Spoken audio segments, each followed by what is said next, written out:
What is going on, you lovely ladies and gentlemen of the world? It is with great irony that I can clearly state I was the catalyst to cause Mr. Wizard to cancel Evo. That was all me. The day that I posted at Nate Talks where I said, like, there's no way they're not going to cancel Evo. Like, come on, man. They canceled Evo. But before I get on that, I gotta say, I've been playing Final Fantasy VII Remake. Y'all can keep Tifa. I have been seeing non-stop, ooh, Tifa, she's so hot, she's so sexy, me so horny, and y'all can keep her. I'm down with Jessie. I am all aboard the Jessie train. Like, girl, tease me. Just keep teasing me. Like, please. Alright, now that I have that thirstiness out of the way, so I can make you all think far less of me than you probably already do, Evo got officially canceled. Now, obviously, you probably all know that. I've seen plenty of other people react to it, comment on it. I'm sure you all already know. I'm not here to talk about Evo being canceled because, like I said, I feel like that was basically a foregone conclusion. There was just the way the world is going, the way it's looking like, honestly, we're probably going to suffer a second wave. Good luck with that. There's no way that any public event that big is going to keep happening, especially over the summer. Like, maybe later in the year there might be some possibility for it. The way it seems to be going, where, like I said, there's probably going to be a second wave. That will not happen. But still, like, events that were going to happen over the summer just were never going to realistically be allowed to happen. So I'm not here to comment on that. I'm not here to talk about, you know, like, how bad it is, like, whatever. Like, no, it would have been way worse if it had happened. What I am here to talk about is how every single reaction that I have seen from people has basically been something along the lines of saying, like, this is probably good for fighting games. Because part of the announcement, he said, like, I don't know if he specifically said, he didn't really give any details, but he said they're going to try to do something online. Like, the event's not dead. They're going to try to do something online with it. Now, a lot of people have reacted to that by basically saying, like, oh, this is good, because now developers are going to have to be forced to see just how bad their netcode is. Now, here's the dirty little secret that people aren't taking into account, and that I think it's kind of silly that people are saying this. They already know. We've been talking shit about people's netcodes for years now. They already know. They're well aware of the fact that we think their netcode is garbage, that their netcode is, in fact, garbage. How long have we been talking about that from the anime side of things, dealing with Arc System Works, how it's gotten worse and worse and worse with every single iteration? Central Fiction, when it came out and it had the lobby system, do y'all remember how bugged that shit was? How, like, half the time you wouldn't even be allowed to connect to somebody, you wouldn't be allowed to get into a match with anybody, how it always displayed all of the connections as 4-bar connections, when obviously 4-bar connections, especially in America, are very few and far between, let alone an entire lobby being full of 4-bar connections. Just not going to happen. And so we had to deal with that for months. It took them months to fix that. An objectively broken, bugged out game system. And they barely cared about that. And you're going to talk about something that is, like, just not a priority for them. They don't care about their netcode. If they did, they would have hopped aboard this train way earlier before they just got severely pressured in regard to Guilty Gear Strive.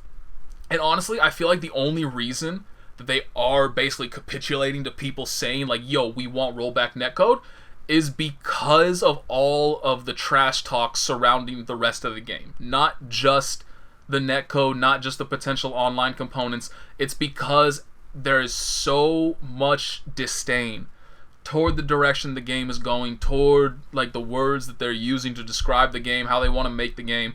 All of the surrounding factors, I feel like, are kind of forcing them to be like, look, we don't want to... Daisuke has his vision for what he wants this game to be, for what he wants the gameplay to be, and he is not willing to compromise on this particular aspect of the game. So, maybe we can make people happy by at least doing this, by doing, like, what is honestly the easiest thing for them to do in regard to all the criticism being levied at the game.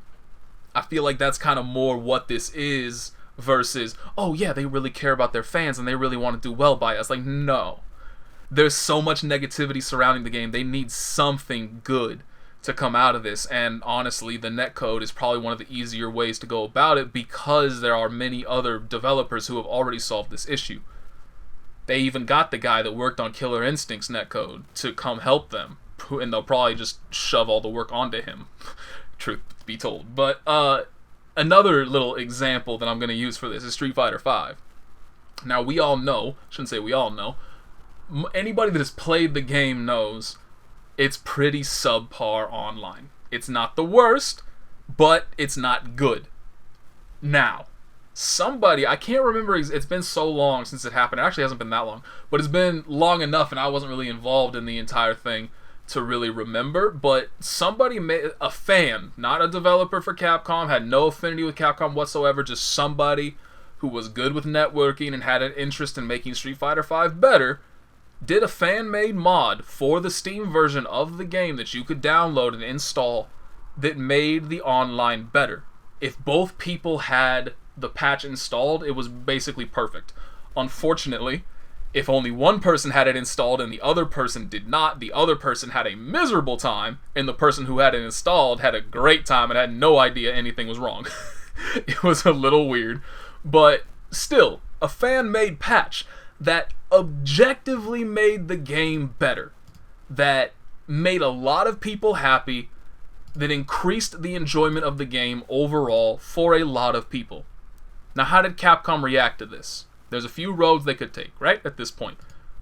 They just come out straight away, we're not going to do anything about this, we support this. For those of you that are unaware, we strongly urge you to go out and download this mod because it makes the online better. Congratulations to this dude, that's really good work. And we fully support that. That's option number one. Option number two, you go to that dude and you say, damn man, that was some good ass work. How'd you like a job to ensure that all of our games moving forward have this level of goodness to them, that they're all as effective and all as enjoyable to play as this? That's option number two. Option number three, this person is in no way, shape, or form affiliated with Capcom, and thus we do not support his actions, and fuck that guy, basically. Now, which one do you think they took? They took path 3. They released a patch that they said would, quote-unquote, improve the online functionality of the game. Now, there was no objective improvement to the game. There were all kinds of hyperbolic statements, just basically some people were saying, oh yeah, I think it feels better, and then other people being like, it feels no different. I've had the exact same style of connections I had before, the exact same connections I have now. There was no definitive answer one way or the other about whether or not it got improved, thus leading me to believe there was no improvement whatsoever. The one thing that it did do was it prevented the mod from working. It just went in and was like, nope, get out of here, you have no place in this realm of code, you are no longer effective, you are no longer welcome here, get the fuck out my kitchen. I don't care that you just showed yourself to be a professional chef, made my entire family the best meal they've ever had. I don't care. I am feeding them nothing but like fat and grease and lard, and they're gonna be happy with it. I don't care that you just made them a beautifully balanced, tasty meal that's way healthier than anything I could potentially come up with myself. This is my kitchen, and you don't show me up in my own kitchen. Get the hell out of here. That was their reaction. So that shows you how much they give a damn about their online component. That again, something came out that was objectively better than what they had, and they just kicked it out the door and said, go fuck yourself. You're not welcome here. Who else? Tekken. Oh Lord, Tekken. Namco Bandai in general. So I still don't know. Maybe somebody has talked about this at some point. I don't know. But I still don't know in regard to Dragon Ball FighterZ who handled the online component of that game. I still haven't got a clue. But for those of you that remember, I certainly remember because it was basically my only experience with the game was when it first came out. half of the online systems didn't even work. You just tried to access them and the game was like, nope. There's been a fatal error when you attempt to access this particular mode. Go to play ranked or play nothing at all. Alright, fantastic. Good job, game. You're doing great over here. It was the same thing with Tekken 7. Which is why I'm kind of curious if it was Namco Bandai behind the online, because they are the ones who, I mean, like I mentioned before all of this started off, Arc System Works had their own issues, but they never had something like completely and utterly broken and inaccessible that just didn't work. They had some stuff that only worked half the time, but it still worked half the time. Dragon Ball FighterZ was broken, period, for a long time. Tekken 7 had the same issue. I think it was tournament mode for me that just, it would not work. I can't remember. It was either tournament mode or it was player match rooms. One of the two. But either way, one of those two just would not function for me. I could not use them in any way, shape, or form. And let's not even get started on how garbage the matchmaking was. Oh, Dragon Ball FighterZ had the same exact issue, remember? Where it took like minutes to find a match. Even though there's tens of thousands of people trying to find matches, the matchmaking system was just broken. The same thing happened with Tekken 7. It was just horrifically bad. And there were all kinds of other side issues, but I'm not here to get into that. All that I am saying is that we have plenty of experience with how much these companies care about their online functionality, with how much weight they put on how good the online is. And you, like, we all know this. We have all complained about it. We have all trash talked the companies for how bad this has been. You think they're not well aware of it? You think that these companies give even the slightest shit about any of this? They don't. They don't care. If they did care, they would have already fixed it by now. They would have already been shamed into not having this kind of garbage by now. But they haven't. They're still rocking with the same stuff they always have. So why do you think Evo being online is suddenly going to change things?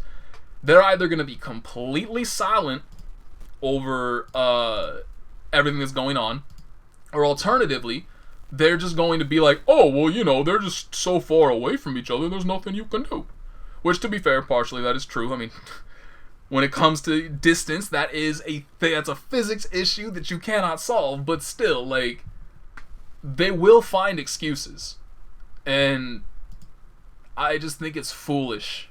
I don't know if I am just, like, hearing myself. Am I just being too pessimistic at this point? Like, I think we all know, unfortunately, more or less how I feel in general about most fighting game developers these days. Like, I think you've all gotten the idea of what I think. But so maybe I'm a little biased here. Maybe I am maybe I'm being a bit too harsh. I don't know. But I am curious where, on the flip side of this optimism is coming from. Where it's like, oh shit, these developers are finally going to get first-hand knowledge of just how bad their netcode is, and then they'll fix it. Hell yeah! You really, really believe they don't already know? You really think that they're not well aware of it and they just don't give a damn? That's the far likelier explanation, is that they just don't care at all? I just genuinely think y'all are setting yourselves up to be let down at the end of all this. If this even happens, because, I mean, let's be real.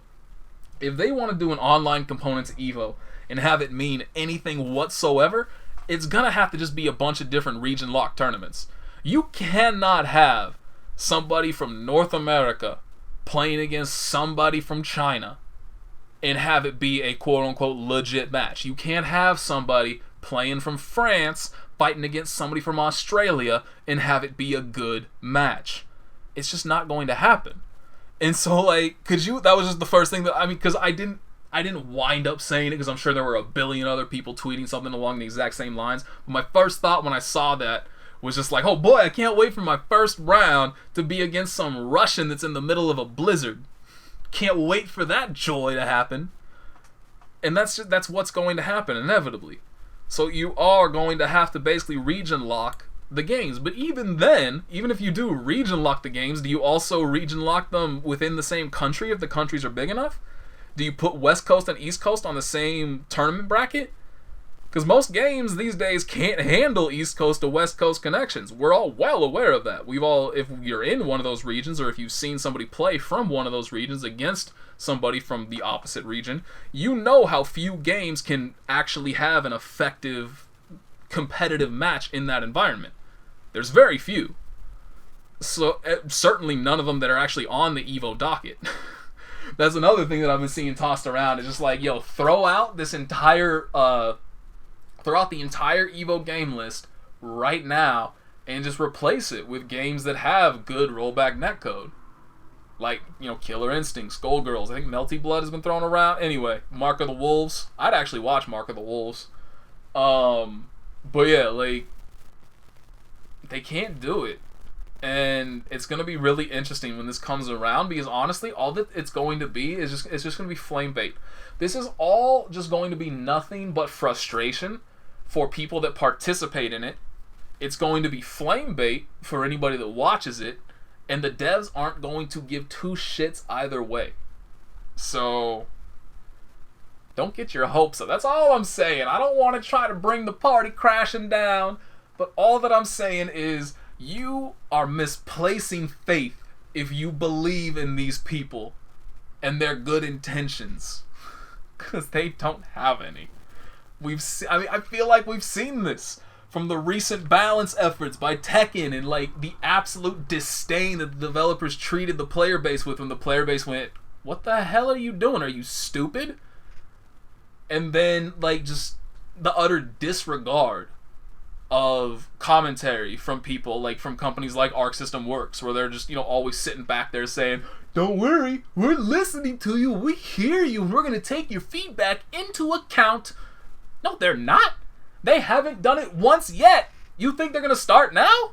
Get your heads out of your asses. They don't care about you. They just want your money. That's it. So stop giving them money, and then maybe they'll start listening to you. It just hurts. It just hurts to see this cycle repeated over and over and over and over again, and people just keep getting burned over and over again, but people just seem to have some attachment to the burn ward. Y'all are just fetishists for the arson unit or something. I don't know. You like to see the firemen come running in. You like the boys in uniform. You're too attracted to them, so you keep setting yourselves on fire to get to see them again. Stop it.